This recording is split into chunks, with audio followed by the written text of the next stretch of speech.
This channel does not promote any violent, harmful, or illegal activities. All content provided by this channel is meant for an educational purpose only. এবার যে খবরে নজর রাখবো, কুলতলি লোকালয়ে বাঘের পায়ের ছাপ, আতঙ্কে তটস্থ এলাকাবাসী।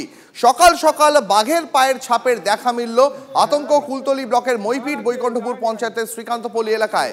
আরো বিস্তারিত জানবো, কথা বলবো। অভিজ্ঞান নস্কর প্রতিনিধি রয়েছেন টেলিফোন লাইনে।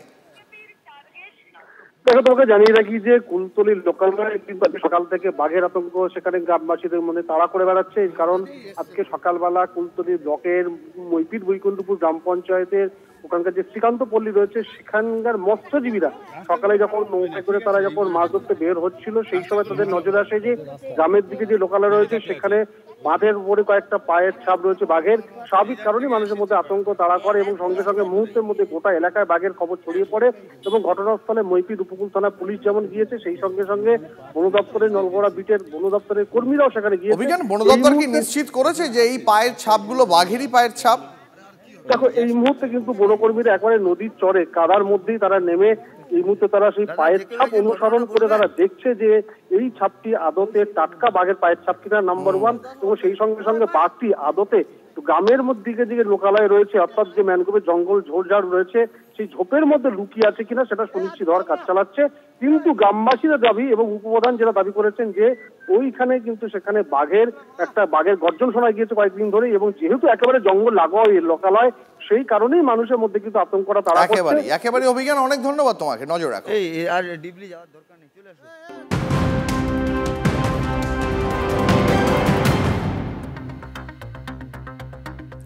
বাঘের পর এবার হাতির আতঙ্ক পুরুলিয়ায়। বান্দোয়ানের জঙ্গলে বাচ্চা সহ হাতির একটি দল পুরুলিয়ার রাইকার জঙ্গল সংলগ্ন আসনপানি এলাকায়। এবার হাতির আতঙ্কে কাঁটা স্থানীয়রা। এলাকায় চলছে বন দফতরের মাইকিং।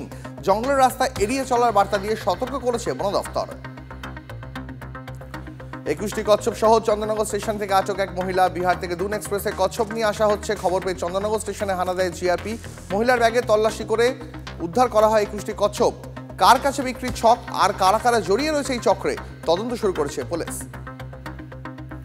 ঘন কুয়াশার দাপট, সকাল থেকেই সাগরে ভেসেল পরিষেবা বন্ধ। গঙ্গাসাগর মেলার প্রস্তুতি খতিয়ে দেখতে আজই যাচ্ছেন মুখ্যমন্ত্রী। তার আগেই ভেসেল বন্ধে প্রশাসনিক প্রস্তুতিতেও সমস্যা। কাকদ্বীপের লট নাম্বার 8 এবং সাগরের কুচুবেড়িয়ার জেটিঘাটে অপেক্ষায় বহু মানুষ। গঙ্গাসাগরে এবার ড্রোনের মাধ্যমে খাবার, বিশেষ প্রযুক্তি ব্যবহার করতে চলেছে প্রশাসন। মেলায় যাতায়াতের সময় ভাটার জন্য প্রায় আটকে পড়ে লঞ্চ বা ভেসেল।